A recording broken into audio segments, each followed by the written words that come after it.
traveler, lahat din naman namamatay. It happens to all.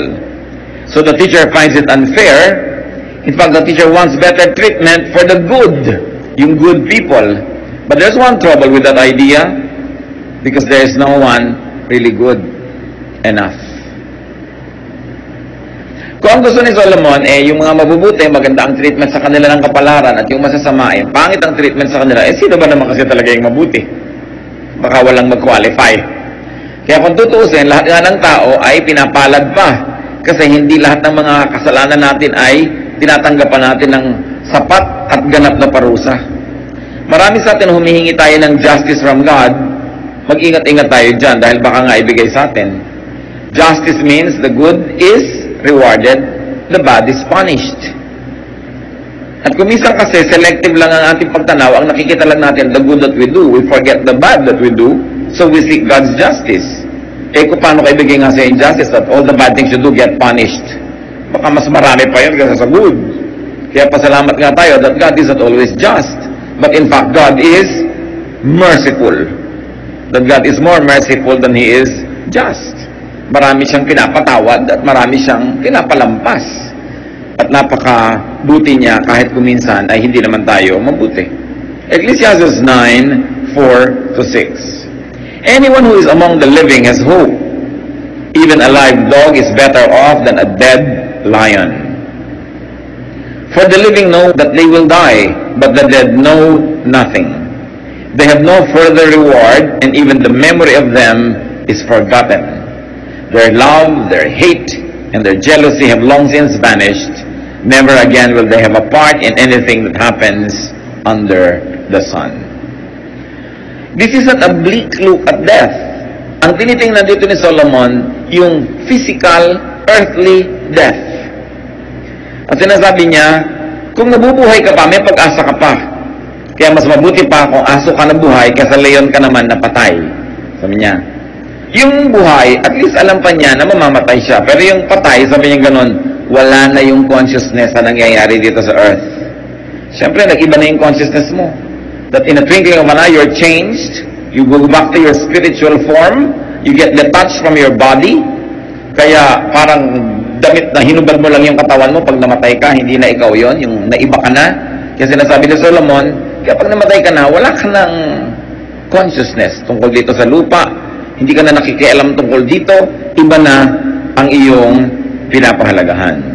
Ang mga pag-ibig mo daw, ang mga panibugho, ang mga passions mo, wala na. Hindi ka na muling makakasangkot sa mga nangyayari dito sa lupa. So what's the teacher's take on life and death? That life offers hope and chances. Basta buhay ang tao, may pag-asa. Kaya sabi, kahit aso ka, basta buhay, mabuti pa kaysa leon ka na patay. Life is better than death, no matter how great the going and the death is. Yang ginawa niya pong talinghaga at metaphor, live dog and dead lion. If we're going to extend that application, that the least person alive is better off than the greatest person that is dead. Habang ang tao may buhay, meron siyang pag-asa, meron siyang pagkakataong maging dakila pa, mag-improve pa ang kanyang situation. Kaya yung buhay lang kuminsan, kahit pa nga, para kang nakaligtas sa sunog na wala kang dala kahit ano, pero yung buhay ka, dala-dala mo yung buhay mo, napakalaki na yon na dapat ipagpasalamat. At napalaking bagay para ipagdiwang.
This thought of Solomon challenges and deconstructs the common notion that great death and heroism is glorious. Sabi niya, lion ka nga, dead ka naman. Di mabuti pa na lang na dog ka na lang, na alive. Sa culture po ng Israel, yung dog ay mababang uri ng hayop yon. Hindi katulad ngayon na pet mo yung dog, mahal na mahal mo yung dog. Sa kanila, pag sabing dog, mababang uri. Kaya sabi niya, mabuti na yung pinakamababang uri ka, buhay ka naman, kaysa ang taas-taas pero patay. Ano ang minumungkahi niya dito? Therefore, stay alive. The primary duty of life is to continue living, to stay alive. Sino kaya at ano ang konteksto ng mga sinasabi dito ni Solomon? Kasi kadalasan, mga kapatid, tayo ay kinokondisyon to think that it is glorious to give our life to causes. Bakit binibigyan ng mga medalya yung mga heroes? Para marami pa uling mamatay para sa isang act of heroism, pampa-encourage. Bakit binibigyan ng mga award, mga pagkilala yung mga naulila para mas gumaan ang dibdib nila sa pagbibigay ng mahal nila sa buhay at iniala yung buhay ng mahal nila para sa isang cause. Anong cause yun? Maybe patriotic cause, maybe cause for the environment, maybe cause for an ideology, whatever it is. But Solomon is saying, magkaingat ka. Huwag kang agad-agad nagbibigay ng buhay mo at masasakripisyo ka para sa isang bagay na magiging dead lion ka. Napakahalaga sa tao na siya ay buhay. Bakit po kakaiba ang pananaw na ito? Katulad pa ni Solomon, hari siya. Siyempre, mga hari, gusto niya yung mga army, buong pusong namamatay para sa king. No? Siyempre, ang gusto ng estado, ang mga tao, buong pusong nagbibigay ng buhay para sa bayan. Ganyan-ganyan. Pero kung tutusin, ano ba yung bayan? Kung minsan ang pagkakakilala mo, sila ba yung bayan? Yun lang palang mga mayayaman doon, sila lang pala yung bayan. Kasi sila lang yung gumagamit sa bayan, sila yung nag-e-enjoy ng bayan, sila yung masarap ang buhay sa bayan. Tapos ang dami-dami mga taong ine-encourage silang ibigay ang buhay para sa bayan. Pero yung definition pala ng bayan is only for the elite. It can happen. Kaya ang pabala dito sa atin ng Solomon, bago ka magpakabayani, tingnan mo muna. Kung ikaw'y batang-bata at napasali ka sa isang ism, isang ideology, isang fraternity pa nga kung minsan, fratwar, ibibigay mo yung buhay mo para doon sa fraternity, para sa broad. Pagkatapos maaalala ka lang naman nila, wala pang isang taon o 3 or 5 years. Tapos yung mga broad mong buhay, natuloy na buhay, nagkaroon ng asawa, anak, nagkaroon ng buhay na mahaba, ikaw matagal ka nang nakalibing, namatay ka para kay broad. No? So, pinapaalala natin dito, kanino mo binibigay ang buhay mo? Kasi madalas po ang mga tao ay inuuto para ang buhay nila, ibigay nila sa kung ano-ano mga causes. Pinipili lang natin kung ano yon. Kung minsan yan hindi na pala uso yon. At namatay ka para doon kasi hindi na uso ngayon. Pero hindi ka na natuloy na ng buhay. Kung 17, 18 kang namatay, hindi mo na naranasang magkapamilya, magkaanak, magkaapo. May monumento ka nga, pero alam mo ba na may monumento ka? Patay ka na nga. Hindi natin binabaliwala, mga kapatid, yung nagbibigay ng buhay para sa mga very, very noble causes. At patuloy natin sinasariwa ang kanilang memory. But with due respect, kahit pa ikaw yon at tamang-tama yung cause na pinagbigyan mo ng buhay mo, ang totoo nun, patay ka na rin. At hindi mo na rin alam yon.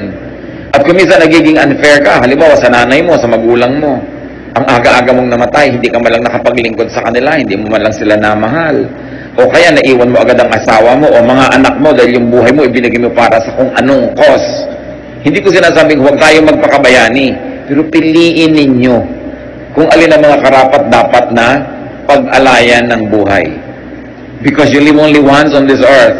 Oras na lumampas yun, tapos na, wala ka ng second chance. So choose what to live, and very especially choose what to die for. Because death can be so meaningless, sayang, especially when it's not for your loved one. Ang buhay ni Jesus, namatay para sa atin, kasi mahal naman niya tayo, so hindi yun sayang. Kasi para naman sa kaligtasan natin yun. So yung mga buhay din na nasa-sacrifice para sa buhay ng mga mahal niya sa buhay, lalong-lalo ko para sa kaligtasan ng ating kapwa, for the extension of God's kingdom and God's goodness, it's worth it. Pero konting-konti yung mga worth niyan. Meron pa nga mga babaeng mamamatay para sa nobyo. No? Pero 19 ka lang kasi kaya ginagawa. Pag 29 ka na, hindi mo nagagawin yan. Ay, bahala ka sa buhay mo. No? Siyempre, kailangan medyo bata ka para idealistic ka. Tapos namatay ka para sa nobyo mo, talagang binigay mo sa kanya ang lahat-lahat. O namatay ka na, tapos mag-aasawa na siya, magkakaanak, magkakaapo, ikaw, isang ala-ala. No?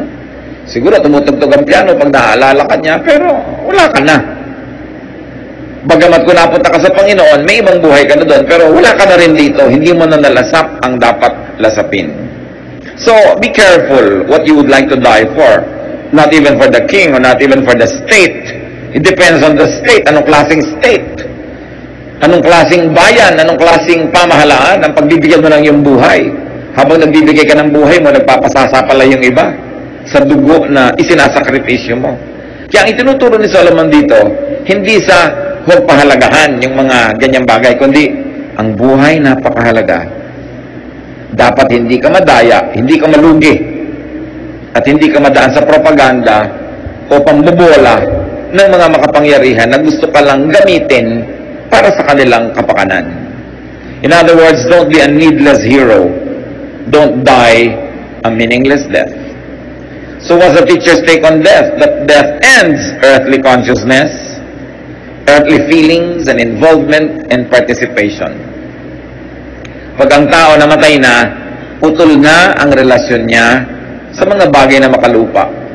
Kaya maniniwala ka ba naman may taong namatay, babalik pa para ituro kung nasaan yung naiwan niyang kwentas?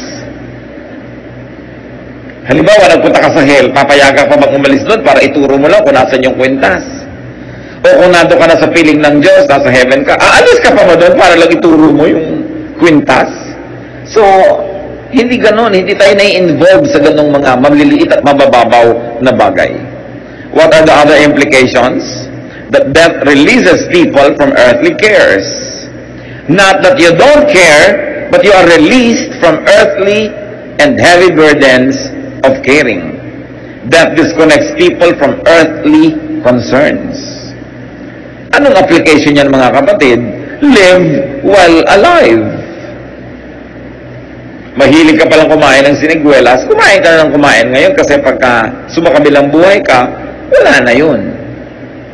Gusto mo palang mahalin yung nanay mo, yung mahal mo sa buhay, mahalin mo na kasi pag sumakabilang buhay ka, o siya, hindi mo na siya mamamahal. Gusto mong paglingkuran ng mahal mo sa buhay, maglingkod ka na ngayong may sakit. Kasi pagka siya sumakabilang buhay na, kahit lagyan mo ng bulaklak yung puntod niya araw-araw, hindi na niya concern yun. Kaya habang kaya niyang tanggapin yung pagmamahal mo, ibigay mo na.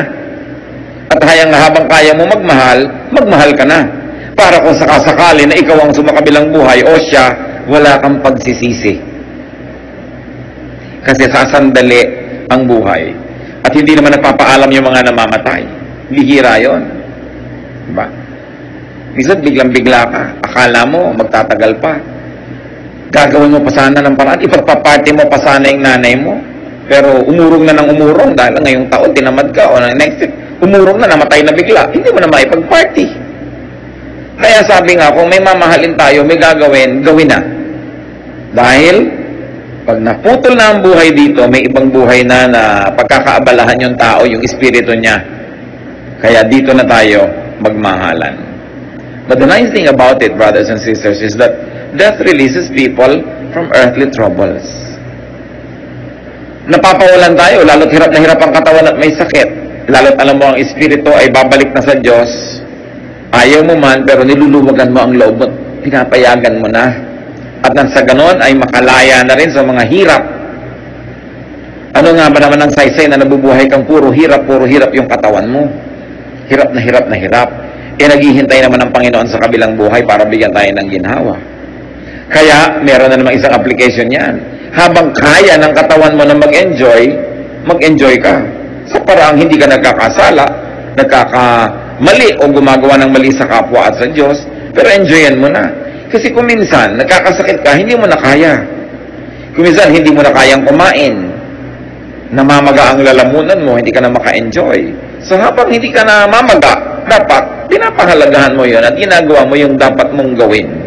Habang nakakalakad ka pa, mamasyal ka ng mamasyal. Kasi kung minsan ang tao, ayaw man yan, napaparalyzed. Mabuti ng mabuti kung may wheelchair ka at may mga magbubuhat sa'yo. Pero kung wala, kaya ang mabuti, habang kaya ng tao, hindi niya ipinaghihintay ng matagal yung kanyang paglasap ng ligaya na Diyos din ang gustong magbigay sa kanya.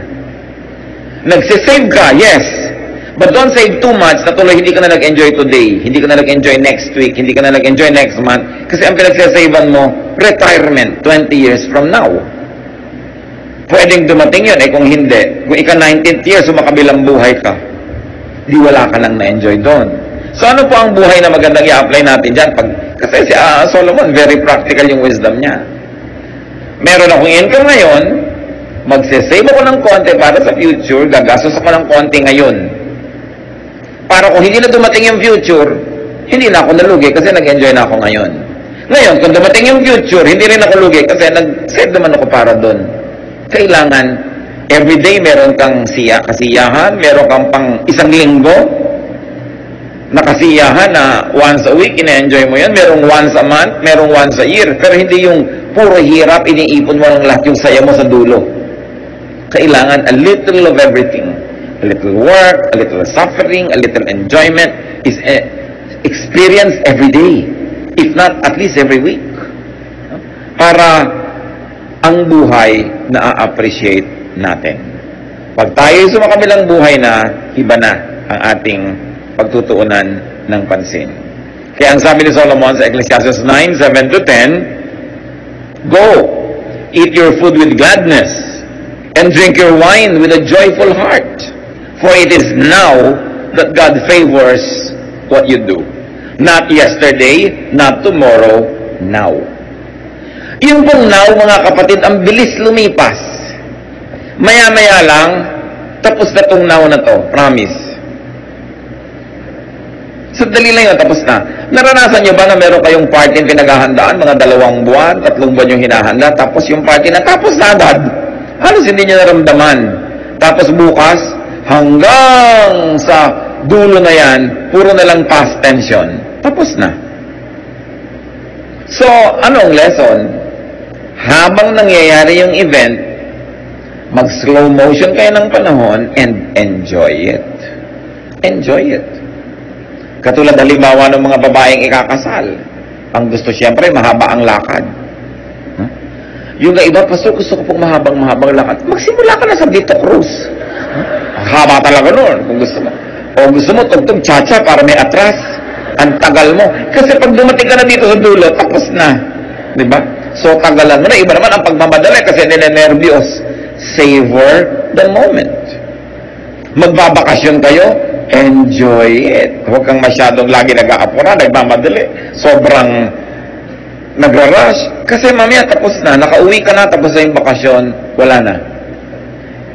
Nagkukwentuhan halimbawa kayo mag-asawa sa kama na ang sarap ng kwentuhan nyo. Bigla, ay teka, maglalaba pa ako. Hayaan nyo na, huwag na kayo maglaba.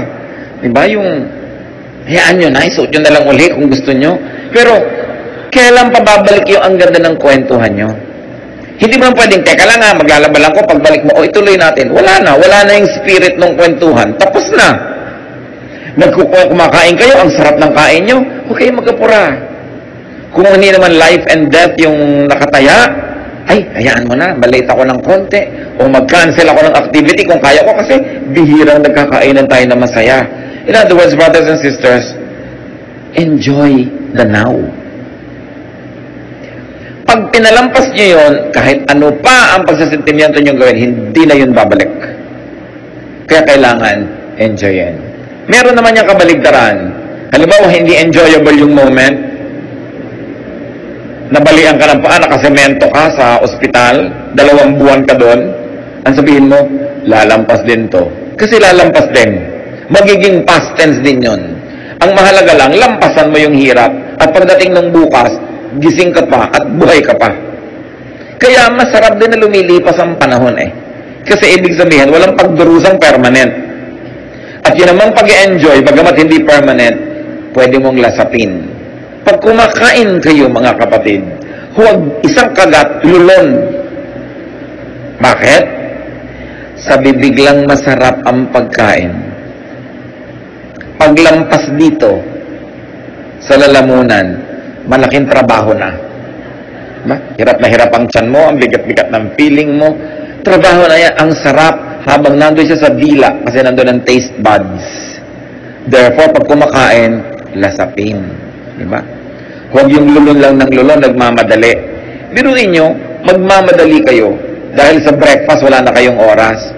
Ano ba nung gumising kayo ng 30 minutes earlier than usual? Then you can sit down and relax and enjoy it. Kesa kumain lang kayo para mabusog.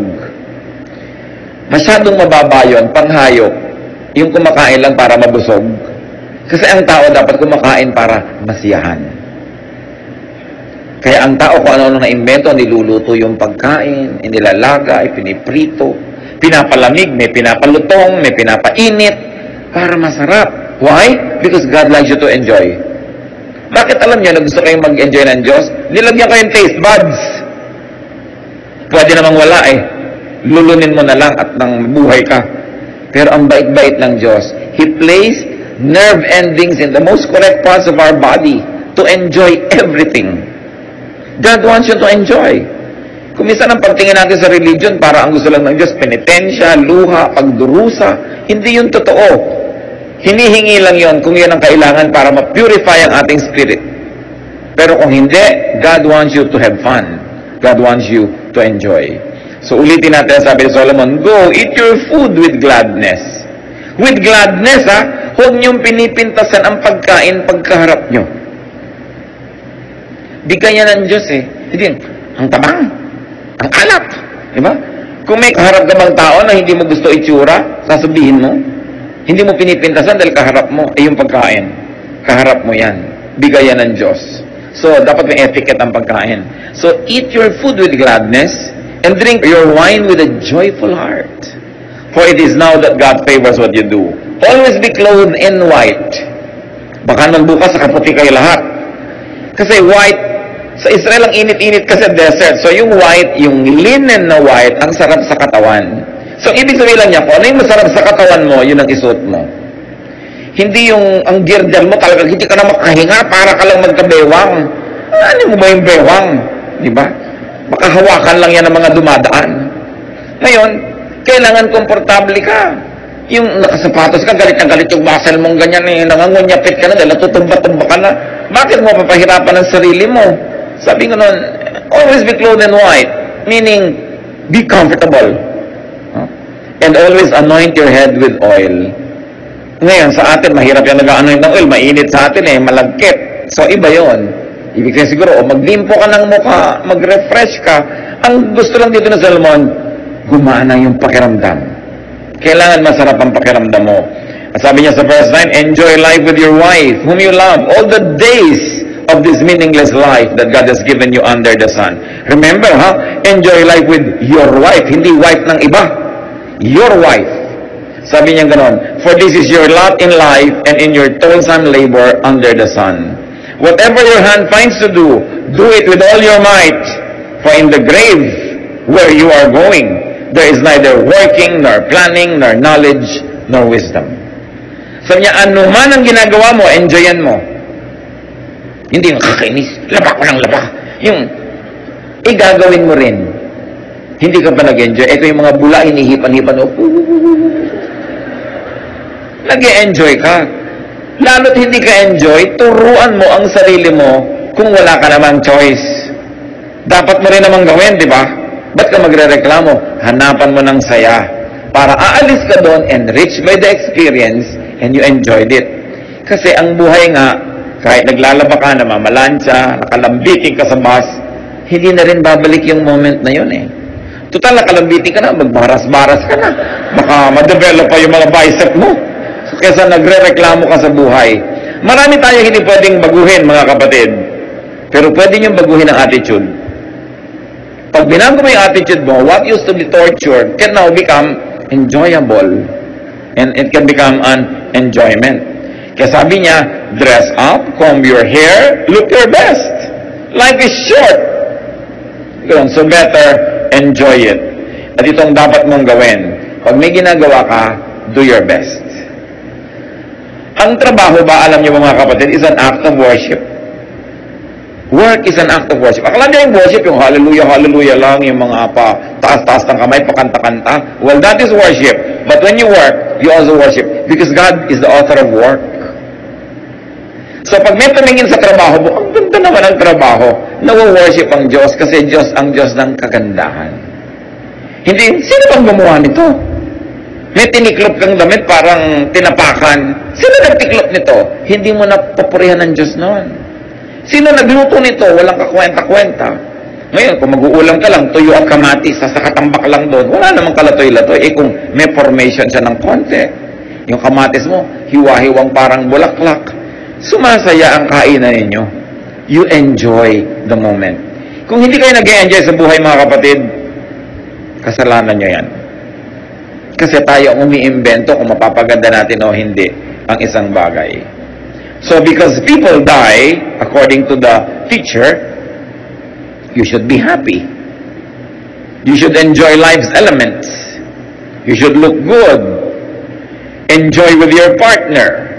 And work passionately to enjoy it while still alive. Always make an effort to look good because looking good is a ministry. Because when people look at you, nagagandahan sila, nag-minister ka sa kanila. Because God is God of beauty. So inaayos mo ang sarili mo. Kung pwede mong i-coordinate naman yung kulay mo para magandang tingnan. Hindi naman yung checkered yung pang-itas, bulaklakan yung shorts mo, tapos stripe yung shoes mo. Para ka nang naglalakad na gubat. Minsan nalalaki ng mga checkered ng damit mo, napagkakamalang ka naglalakad na bintana. Yung ibabagay mo naman sa sarili mo para gumaganda ka lalo. It's a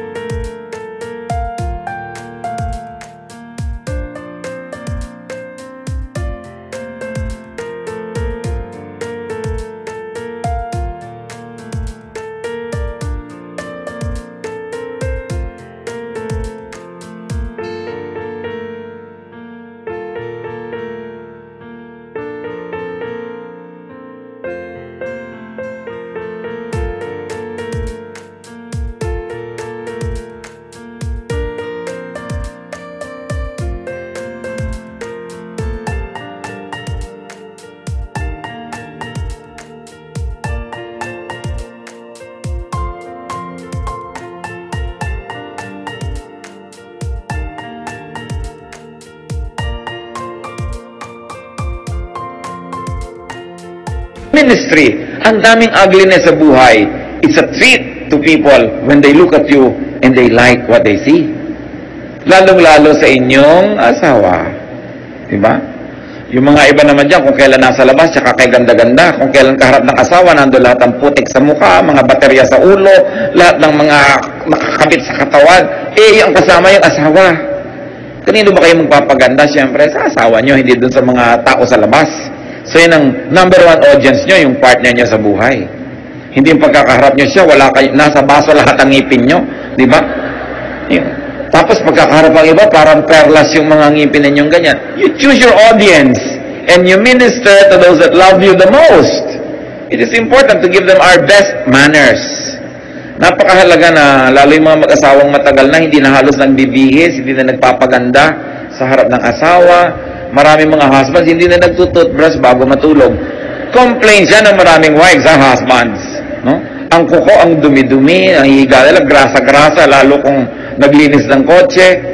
Dapat ibinabalik niya yung lagi na para kayong binata't dalaga, para laging exciting ang samahan. Magising ka man ng alas 2 ng umaga, tinignan mo yung katabi mo, hindi ka nagugulat. Lalo tinatamaan ng liwanag ng buwan. Kailangan inspirasyon. This is life.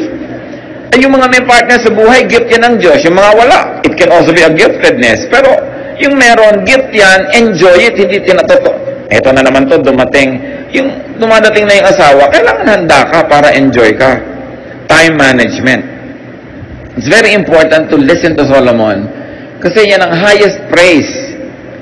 Not to just say hallelujah. But when God looks at you, God says, hallelujah, praise me. Dahil sabi ng Diyos, praise me, dahil ang buhay niya, ang ganda-ganda, dahil nakikinig siya sa akin, nag-e-enjoy siya sa buhay. Siyempre, kung malungkot ka, miserable ka, pinapalungkot mo ang Diyos. So, hindi worship yon. Gagawa ka ng paraan. Ecclesiastes 9:11, I have seen something else under the sun. The race is not to the swift, or the battle to the strong, nor does food come to the wise, or wealth to the brilliant, or favor to the learned. But time and chance happen to them all. Ito yung binabanggit ko, mga kapatid. Sabi ni Solomon, sa talino ko na to, sa dami na naobserbahan ko, nakita ko na hindi lahat ng mabilis tumakbo na nanalo sa karera. Isa, nadadapa, natatapilok. Di ba?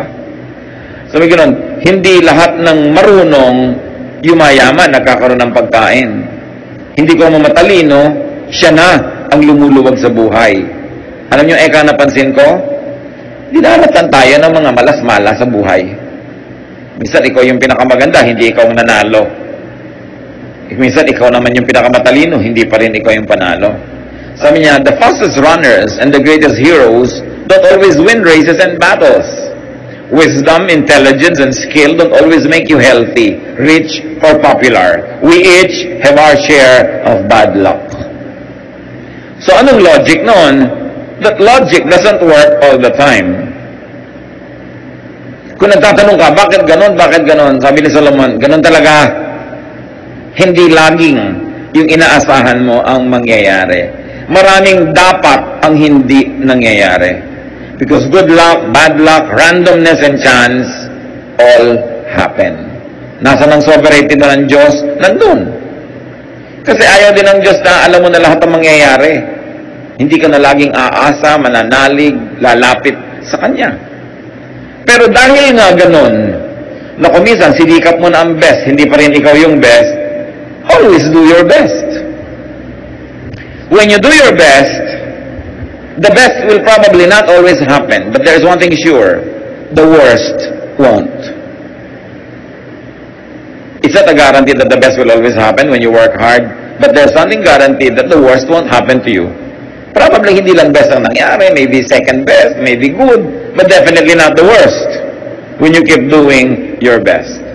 Accept the fruits of your work, accept your fate kung kailangan. And when having a very difficult life, ang magandang attitude, sabi mo, since there are no logical basis for things, even what's happening now can change to my favor. Mag-abang ka lang. Maghintay ka, manalig. Be alive when the good days come. Ecclesiastes 9:12, moreover, no man knows when his hour will come. As fish are caught in a cruel net, or birds are taken in a snare, so men are trapped by evil times that fall unexpectedly upon them. Yung ibon na lumilipad-lipad, alam ba niya kung minsan bigla na lang siyang tatamaan ng bala? Pero alam nga namang dahil baka siya tamaan, hindi na siya lumipad kahit kailan. Yung mga naglilipara mga ibon, alam ba nila na biglang pumasok pala sila sa isang net? Yung mga isda, ang dami-dami nila nagsuswim, hindi nila alam na sumusuot na pala sila sa baklad, mahuhuli na pala sila ng fine net, hindi mo alam. Sabi nga nila, the early bird catches the worm. Paano ka ikaw yung early, pero ikaw pala yung worm? O di nahuli ka ng early bird?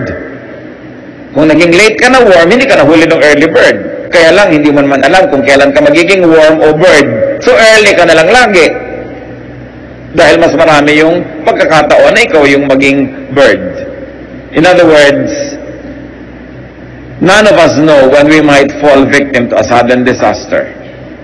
And we can find ourselves like fish in a net or birds in a trap. Minsan may ang yaman-yaman, biglang nagkaroon ng reversal. Money changer, ang yaman-yaman na niya, tapos ang dami niya nabiling dollar ngayon. Dami-dami, biglang bumagsak ang dollar bukas. Hindi mo alam eh. No? Hindi mo alam.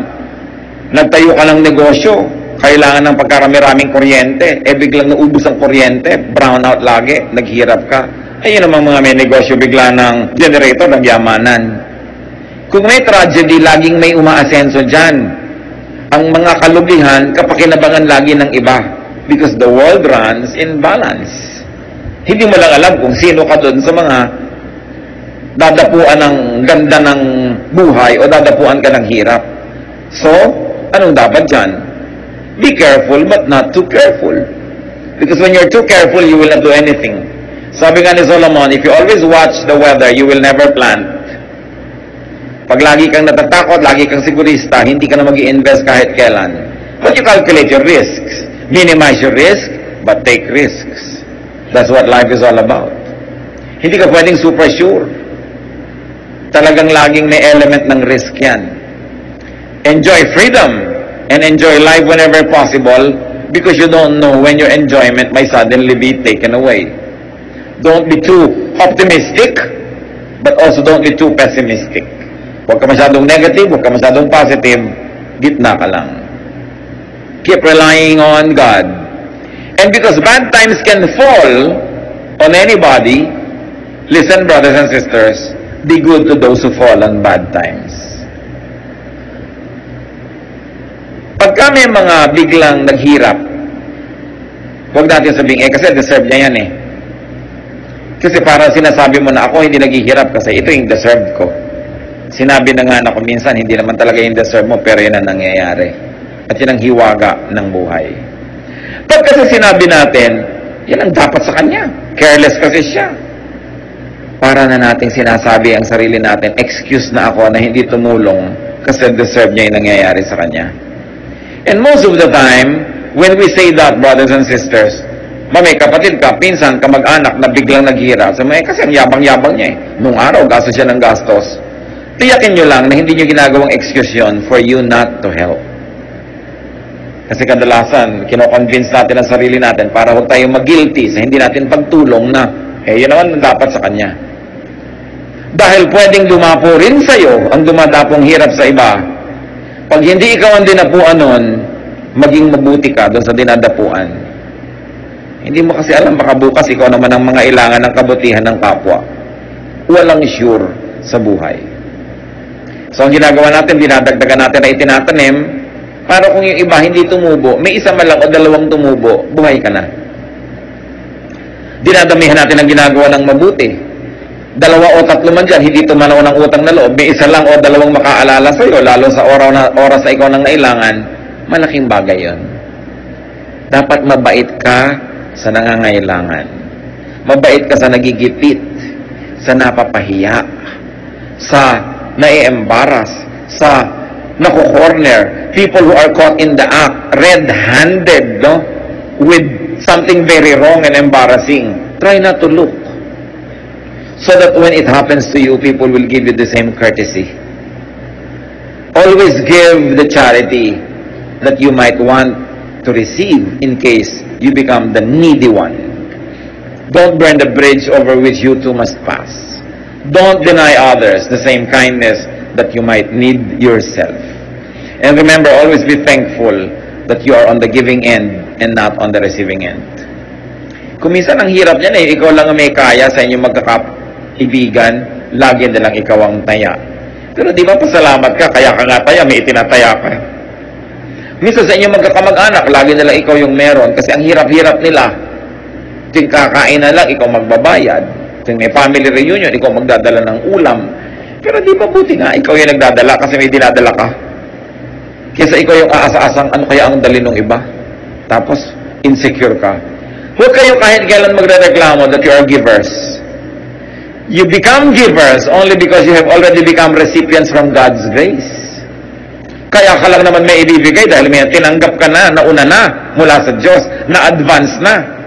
Kaya dapat magpasalamat. At huwag mo kahit kailan sasabihin, deserve ko kasi to. Kaya akin lang to.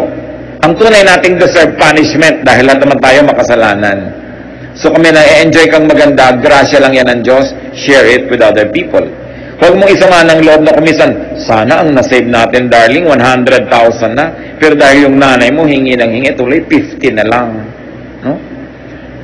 For all you know, kaya ka binigyan ng Diyos ng 100 para yung 50 sa'yo, yung 50 pang charity. Na pag hindi mo pala ibinigay, lahat yung 100 babawiin ng Diyos. Hindi ka nagsisisi na gumagawa ka ng mabuti kahit kailan. Hindi ka man bayaran ng tao, hindi ka man suklian, may Diyos na buhay. Na hindi ka man din bayaran at palitan ng Diyos yung binigay sa iyo, nauna na nga niyang binigay, kaya kami naibigay sa iba eh. Ba't ka pa nagre-reklamo? Kaya yung buhay, sarap na unawain. At kung ang mga tao magiging makadiyos, lahat magiging mabait. Wala magiging mayabang at makasarili. Verses 13 to 16. I also saw under the sun this example of wisdom that greatly impressed me. There was once a small city with only a few people in it, and a powerful king came against it, surrounded it, and built huge siege works against it. Now there lived in the city a man poor but wise, and he saved the city by his wisdom. But nobody remembered that poor man. So I said, wisdom is better than strength, but the poor man's wisdom is despised, and his words are no longer heeded. Mixed reaction ito. Sabi niya, alam niyo, meron ako alam na kwento at hindi na natin alam yung detail na yon. Hindi natin alam kung ano yung naganap. Pero sabi niya, minsan merong isang syudad na nanganib na masakop ng ibang mga army, pero merong isang magaling, matalinong tao, bagamat mahirap, na dahil sa kanyang ideya or leadership, nailigtas yung city. Pero alam niya, sabi, hindi naman matagal na naalala yung tao kasi mahirap. Anong lesson niya dyan na sinasabi? Wisdom is better than strength. May strong enemies outside, pero may wise man inside the city did not fall. So sabi niya, wisdom is better than strength. Apply niyo sa buhay niyo yan. Wisdom is better than strength. Kung minsan, pipili ka, sino kaya ang gusto kong kasama? Yung malakas o yung matalino? Alam niyo, iba yung lakas ng katalinuhan. Sabi niya, wisdom is better than strength. But it's not wrong to be strong, especially if you could also be wise. Pero ito yung lesson. Sabi niya, pag mahirap ka, walang pumapansin sa'yo kahit magaling ka. Siyempre, naiba na ng konti ngayon yan kasi na-democratize na rin yung galing May mga mahihirap na nakakakuha ng scholarship, nakakaahon sa hirap. Yun ang galing ng pagbabago ng mga kabihasnan. Hindi katulad nung araw, permanent yung monarchy, permanent yung aristocracy. Sila lang talaga. Ka pa matalino, mahirap ka, hindi ka asenso. Pero ngayon, salamat, marami nang naiba. Na-democratize even the distribution of wealth, although there's still a lot of unfairness. Pero ang talagang lesson na pwede nating kapulutan dyan, kung gusto mo na mapansin ka at hindi ka tinitisod-tisod at kinakawa-kawawa, make something of yourself. Rise from poverty. Be a meaningful person. Be wise. And then you will have more meaning as far as the other people are concerned. Talaga naman, di ba? Pag mayaman yung nag-joke, kahit corny, maraming tumatawa. Kasi mayaman yun Marami talaga pumapansin sa may kaya. So kung ikaw maramdamin, ayaw mong lagi kang naaapi dahil mahirap ka, pues payamanin mo ang sarili mo na magkaroon ka ng kahulugan. Gumawa ka ng paraan, huwag ka lang reklamo ng reklamo. Magsikap ka. Kasi ngayon naman, posibilidad na, nakatotohanan na ang tao nakakahulagpos, nakakalaya sa kahirapan. Hindi lahat. Pero ngayon, possible na. Nung araw ni Solomon, hindi pwede yun. Pag ipinanganak ka ng alipin ka. Hindi na iiba yun. No? Pero ngayon, possible. At napakarami nating mga kilala, magamat hindi ko minsan personal, pero alam natin dahil naging mga sikat sila, galing sa hirap. Pero yumaman. Pero titiyakin niya naman na ang pagyaman nila, malinis ang paraan. Hindi ko mo yumaman lang at galing sa hirap. Accomplishment na yon. Kailangan malinis ang iyong pamamaraan. Mahirap talaga sigurong maging mahirap. Kaya dapat sikapin mong umalis dyan. Ang kahirapan, mga kapatid, kailangang tanggapin mo, entertainin mo, mahalin mo para magtagal sa iyong piling. Ang mga tao nakalaya sa kahirapan, hindi nila tinanggap. Inayawan nila yung ganong buhay, gumawa sila ng paraan na makatakas, makalayo sa hirap. Kaya nakakalayo sila. Pero yung mga tao, talagang ganyan, wala tayong magagawa, wala talagang mangyayari sa buhay nila pag gano'n ang attitude. Yung kahirapan, pag hindi mo tinanggap, lalayasan ka rin yan. Pero kailangan gumawa ka ng paraan, lalayasan mo rin siya. Halimbawa, nakatira ka sa estero, nakatira ka sa mga miserableng lugar, at sinabi mong, ayoko na nandito pa ako 5 years from now. Ang laki ng pagkakataong mawawala ka doon. Kasi gagawa ka ng paraan Pero pag sinabi mong, ganyan lang talaga buhay, wala tayong magagawa dyan. Diba? Sigurado nga abutin ka ng kopong-kopong doon sa lugar na yun. Kasi, tinatanggap mo. inaapi ka ng tao, tinatanggap mong inaapi-api ka lang, aapihin ka talaga. Pero pag hindi mo tinanggap yun, resent it, I don't accept it, I don't accept that kind of behavior, then you teach yourself, you improve yourself so people will respect you. In no time at all, people will recognize you. So malaki ang ating participation kung nasa ang istasyon tayo ng buhay. Kailangan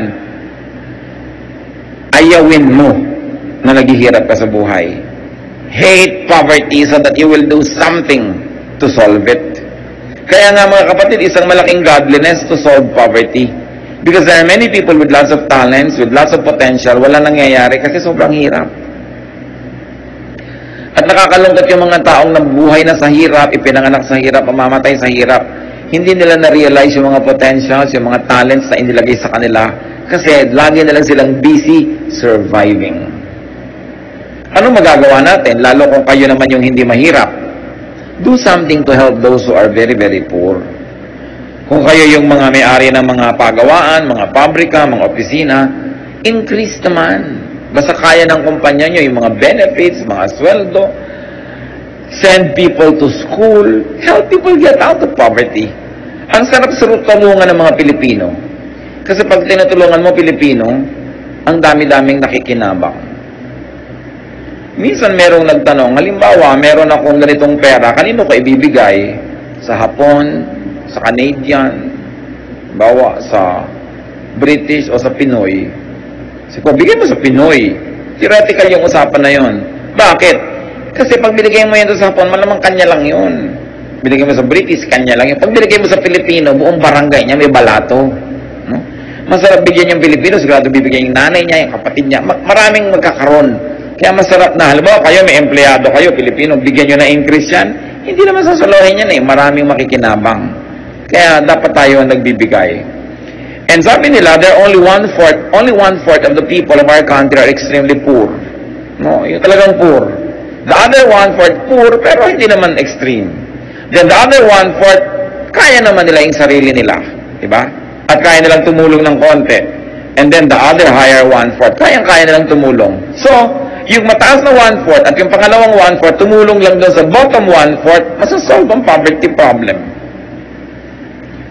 Halimbawa, magpaaral ka lang ng isang tao, isang bata.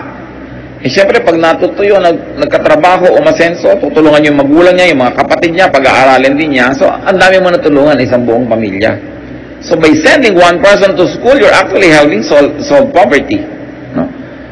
Dahil sa atin naman, kayamanan natin yung edukasyon, mahilig tayong mamasukan, total, magkakatrabaho ka, so nakakasolve. Yan ang dapat natin pinag-iisip pag binabasa natin itong scripture. Ano ngayon ang kinalaman nito sa aking buhay? Ano kinalaman sa aming lipunan, sa aming bayan?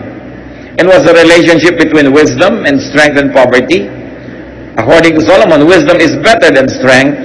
Intellectual power is better than physical power. So, dinedevelop dapat yan. But poverty negates wisdom. Bihira ang nakikinig sa opinion mo pag sobrang kang hirap. So, paasensuhin mo ang sarili mo kung gusto mong napapakinggan ka. The poor, the wise, can be ignored or forgotten. So, godliness should strive to eradicate and minimize poverty. Pag hindi nyo malaman how to operationalize your faith, oh Lord, naniniwala po ako sa inyo, so anong gagawin ko? Help eliminate or minimize poverty. That's a good way to deal with God and to practice your faith. Verses 17 to 18, the quiet words of the wise are more to be heeded than the shouts of a ruler of fools. Wisdom is better than weapons of war. So napakasimple ng sinasabi sa atin, mabuti nang makinig sa mga tahimik na matatalino kaysa sa mga maiingay na hindi naman sila matatalino. At kung kayo matalino, speak your truth quietly. You don't have to shout when what you have to say is meaningful. Do not engage in loud debates. They will not amount to anything good. Ang tunay na matalino, hindi nakikipag-debate. Sayang lang ang energy mo. Kasi yung kausap mo, hindi man willing makinig yun. Ang gusto lang nun, manalo. And then listen to those who are quietly wise than those who are loudly foolish. Marami na naman, salad-salad ng karunungan. Pero marami tayong mapapakinabang sa chapter na ito. Life is seldom logical or fair. So maximize your good moments, minimize the bad moments, get the most out of life while giving the most to it also. Live, enjoy the moment. And it's not only you who should enjoy. Allow, assist, make people around you enjoy as well. It's a ministry to make someone enjoy. Plant, save, do good. You maximize your chances at happiness. Dear God, thank you that you want us to be happy. Thank you that every moment can be beautified. Even if it's already ugly, it can be less ugly with a good attitude. Pakita mo sa amin ang participation namin, Lord, kung ba't kuminsan parang madilim, malungkot, mahirap ang buhay. Ipakilala mo at ipalinaw sa amin, Panginoon, kung alin doon ang sa amin ang gagaling at alin yung sa labas